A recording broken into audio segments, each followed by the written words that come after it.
नक्श, क्या बात है, स्पोर्ट्स कार। लगता है कि तुम्हारी लाइफ काफी बदल गई है। करोड़ों रुपए की स्पोर्ट्स कार चला रहे हो। ये बोलते हुए मैम्बो अंकल का ध्यान प्राची की ओर गया।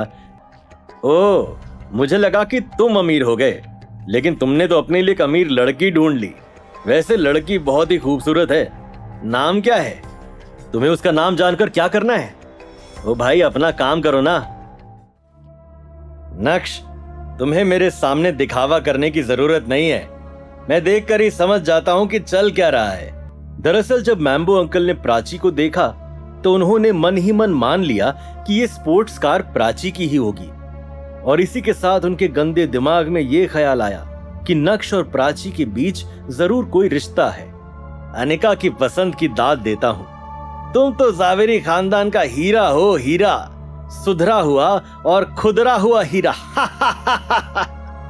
चूंकि मैम्बो अंकल ने जानबूझकर ऊंची आवाज में यह कहा था, इसलिए आजू बाजू के लोगों ने भी सब कुछ सुना, और अब वो भी नक्श को देखकर तरह तरह की बातें बनाने लगे थे। ओ, तो ये है जावेरी खानदान का दामाद, घर में घर वाली और बाहर बाहर वाली। मैंने तो सोचा था कि जावेरी खानदान का दामाद काफी अमीर होगा, लेकिन यहाँ तो ये दामाद अपनी बीवी को छोड़कर किसी पराई अमीर लड़की के साथ घूम रहा है, उसके पैसों पर अय्याशी कर रहा है। जब नक्श ने लोगों के मुंह से ये सब सुना तो उसका चेहरा गंभीर, बहुत गंभीर हो गया था। हालांकि प्राची, जो नक्श के ठीक बाजू वाली सीट पर बैठी थी, वो ये सब सुनकर नक्श से भी ज्यादा फ्यूरियस हो गई और तुरंत ही कार से बाहर निकलकर मैम्बो अंकल की तरफ बढ़ी। तेरी ये हिम्मत कि तूने मुझे मारा? तू जानती भी है मैं कौन हूं? क्या तुम नहीं जानते कि ये जावेरी खानदान के दामाद है? थोड़ी सी भी रिस्पेक्ट दी होती ना तो तुम्हारे गाल पर मेरे हाथ की उंगली नहीं छपी होती। तेरी तो क्या अपने आप को बहुत पावरफुल समझते हो? जाओ, मैंने मारा, अब बताओ क्या कर लोगे? मैम्बो अंकल के पास बोलने को कुछ भी नहीं था। अपनी सेक्रेटरी के सामने वो एक लड़की से चपेड़ खा चुके थे। उनकी आंखों में नक्श और प्राची के लिए सिर्फ गुस्सा भभक रहा था। मैम्बो अंकल का बैंड बजाने के बाद प्राची पीछे मुड़ी और नक्श की कार की तरफ बढ़ी। कार में बैठने के बाद उसने कहा, क्यों जीजू, मजा आवी गियो? खूब मजो आवी गियो। जीजू, मुझे लगता है कि आगे भी ऐसा ही ट्रैफिक जैम होगा। आपको मुझे घर तक छोड़ने की कोई जरूरत नहीं है। मैं नहीं चाहती कि आप मेरे पीछे अपना कीमती समय बर्बाद करो। आप मुझे यहीं उतार दो। ठीक है, ध्यान से जाना। आज चित्रा ने जिस तरह से नक्श के साथ बिहेव किया, उसे ध्यान में रखते हुए नक्श का वापस से घर जाने का मन नहीं कर रहा था। नक्श ने अपनी कार को भानुशाली ग्रुप के ऑफिस की तरफ मोड़ दिया था। कंपनी पहुंचकर नक्श सीधा अपने कैबिन में गया और उसने अनिका को मैसेज किया कि वो आज रात घर नहीं आएगा। सर, ये आपको mister Kartik, prime star hotel, और miss Himani, Badani group of companies की तरफ से आए हैं। उन्होंने कहा कि आपके लिए गिफ्ट हैं। हिमानी और कार्तिक? जी सर। ठीक है, समझ गया। तुम जाओ और अपना काम करो। नक्श को बहुत अच्छे से याद था कि कार्तिक ने उसे पहले भी एक पिल दी थी, और उस पिल को खाने के बाद नक्श के शरीर में बहुत बदलाव आ गए थे। यही सब सोचते हुए जब नक्श ने कार्तिक का बॉक्स खोला तो उसमें एक और पिल थी, इस बार रेड कलर की। ये देखकर ही नक्श का माथा चकराने लगा था, इसलिए उसने तुरंत ही कार्तिक को कॉल किया। कार्तिक, क्या तू अभी बिजी है? नहीं भाई, बिल्कुल भी नहीं। बोलना, क्या बात है? तूने इस बार भी एक नई पिल भेज दी।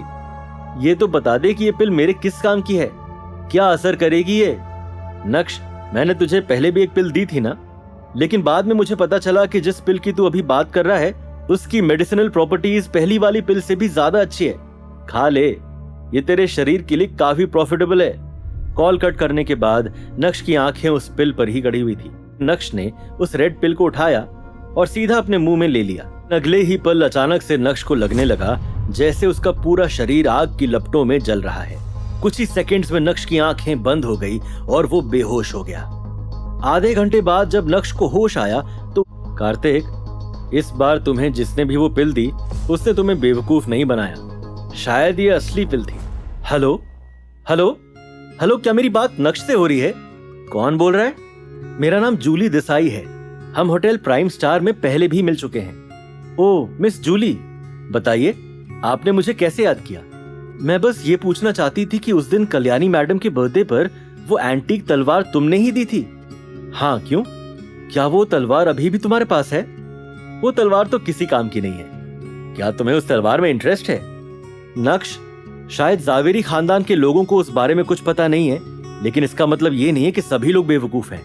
मैं यकीन के साथ कह सकती हूँ कि तुम्हारे पास जो तलवार है वो राजा वीरभद्र सिंह की है, जो 11th सेंचुरी में राज किया करते थे। अच्छा ठीक है, तो तुम्हें आखिर मुझसे क्या चाहिए? परेशान मत हो, मुझे तुमसे वो तलवार नहीं चाहिए। मुझे तो बस उस तलवार की कुछ फोटोज लेनी है। एक बार उस तलवार को अपने हाथों में लेकर देखना चाहती हूँ। अच्छा, तो ये सब तुम्हें कब करना है? रियली? अगर तुम अभी फ्री हो तो तुम मेरे एंटीक स्टोर आ सकते हो। मैं तुम्हें एड्रेस भेज देती हूँ।